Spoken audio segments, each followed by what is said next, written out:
Turning now to the latest on the investigation into the January 6th attack on the Capitol. And there's a couple pieces of news here. In a new court filing, the House committee investigating the insurrection claims former President Trump and members of his campaign were part of a conspiracy to overturn the 2020 presidential election results. Now, this comes as the first trial related to the attack gets underway. Opening statements took place just yesterday in a federal courtroom in the trial of a Texas man, Guy REFFITT. NBC News Capitol Hill correspondent Ali Vitali joins us now with the latest. Ali, good morning. So first, let's start with this court filing and sort of explain what it means here, the significance of the House committee, what they must have in order to go ahead and take this step. And I know it really focuses on this Trump allied lawyer. Tell us what we know here.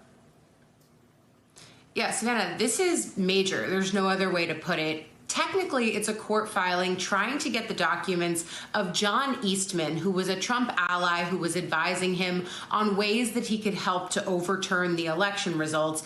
Eastman has argued repeatedly with the January 6th committee that he can't turn over documents because of attorney-client privilege or even talk about some of his conversations with Trump. And what we learned in this legal filing is he's one of those allies who said that he would come forward and plead the fifth in the committee. There's a transcript included in this really lengthy trove of filings here, and they include part of Eastman's transcript where he does plead the fifth over 100 times in that briefing.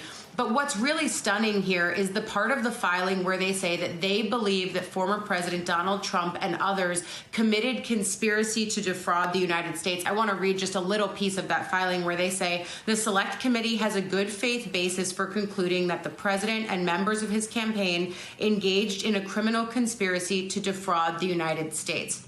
So again, the filing itself, which will be argued next week in California, that filing is in regards to John Eastman, trying to get him to turn over documents and to continue to cooperate with them. But the headline here is it's sort of a backdoor way into saying that they think that President Donald Trump did something illegal, something criminal, while he was in office in his efforts to overturn the election. It's really important to point out here, a former president has never been charged with a crime, but what this does is eventually it sort of shows us where this has been going and what we've imagined where it was going all along, which is eventually it could fall at the feet of the Department of Justice and Merrick Garland to decide, are they going to bring a case here? And that's a pretty stunning moment in history if and when we get to that point. And also, as people have heard about so much lack of cooperation here, it shows us a step beyond subpoenaing to try to figure out exactly what's going on here. Ali, let's now turn to that first trial, as I mentioned, related to the attack underway now. What is this person, Guy REFFITT, this Texas man, accused of? What's his connection to the attack, and what happened yesterday as this got underway? Yeah, this is the first of what will be hundreds, Savannah. There were hundreds of people who were arrested for what they did at the Capitol on January 6th. Guy REFFITT is the first of them, and he didn't get into the building, but the allegations here are that he was, in the words of the prosecutor, the match that lit the spark, or I believe if I'm looking, the match that started the fire, in part because he was alleged to have a pistol on his hip, but also the prosecutors in their opening arguments yesterday, they talked a little bit about the messages that REFFITT had sent. What his lawyers, though, are arguing are that he is someone who's prone to hyperbole and that he wasn't actually going to follow through with the things that he said he was going to do.